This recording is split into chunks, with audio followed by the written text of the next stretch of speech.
Efectivamente, presentamos la reserva al artículo 29, fracción segunda, de la Ley del Instituto del Fondo Nacional de Vivienda y el artículo 136 de la Ley Federal del Trabajo, donde estamos pidiendo que quede como estaba, con el 5% y no como la propuesta que se reduzca al 2%.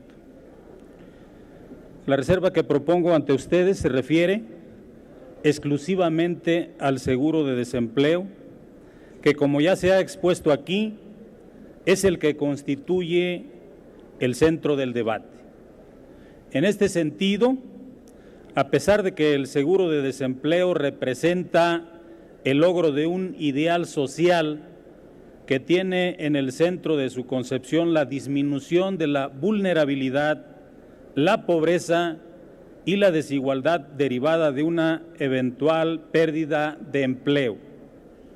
Su consecución es en un Estado democrático y social de derecho, no debe ser a costa de otros derechos que en nuestra Carta Magna se encuentran consagrados como derechos fundamentales.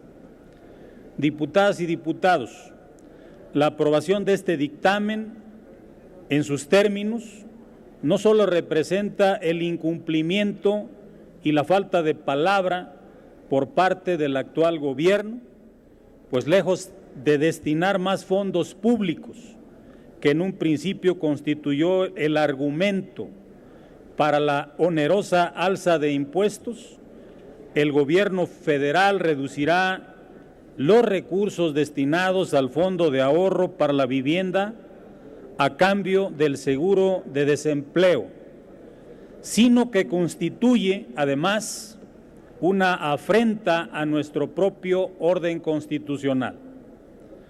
Nuestro máximo ordenamiento es muy claro en su artículo primero constitucional, párrafo tercero.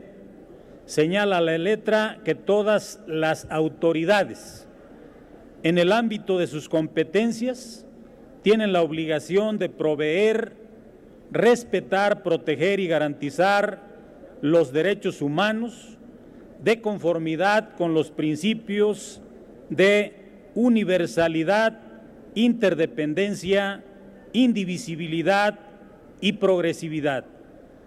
En términos llanos, lo que pretenden hacer al financiar la subvención para los trabajadores que se queden sin empleo mediante la disminución de su fondo de ahorro para la vivienda es un acto inconstitucional, pues viola los principios constitucionales consagrados en el artículo primero constitucional al que acabo de hacer referencia. Viola el principio de universalidad al excluir de ese derecho a más del 60% de la población que labora en la informalidad y para quienes este seguro representa una nueva exclusión a su de por sí precaria, desventajosa e incierta situación. Viola los principios de interdependencia e indivisibilidad al hacer depender el acceso a un derecho de la renuncia de facto a otro, ya sea el de la seguridad social, del cual el seguro de desempleo forma parte, o el de la vivienda. Viola el principio de progresividad al disminuir el monto de recursos que se destinarán a la vivienda, pues en el agregado ante un evento económico negativo, las y los trabajadores preferirían amortizar la pérdida del empleo mediante sus propios recursos que continuar conservándolos, sacrificando la adquisición y mejoramiento de su vivienda. Y me permito subrayar que esta última violación no resulta salvada mediante una falsa autonomía en la que se brinda al trabajador una pseudo oportunidad al destinar los recursos de la subcuenta mixta a autofinanciarse su propio seguro de desempleo, a obtener un crédito de vivienda o a destinarlo a su pensión al momento de su retiro, pues los derechos son, repito, indivisibles e irrenunciables. El trabajador no puede ser orillado a renunciar a ninguno de sus derechos. En otras palabras, el Estado es el que constitucionalmente está obligado a garantizar el acceso a los derechos y no las y los ciudadanos de autopreservarlos. Esto, compañeras y compañeros, como resulta obvio, es un contrasentido, pero entendemos que es al mismo tiempo un reflejo de la prioridad de este gobierno. Por un lado y en primer lugar el sector patronal, al haberle preferido dejar intactos sus costos por concepto de aportaciones y de habérselos cargado al trabajador.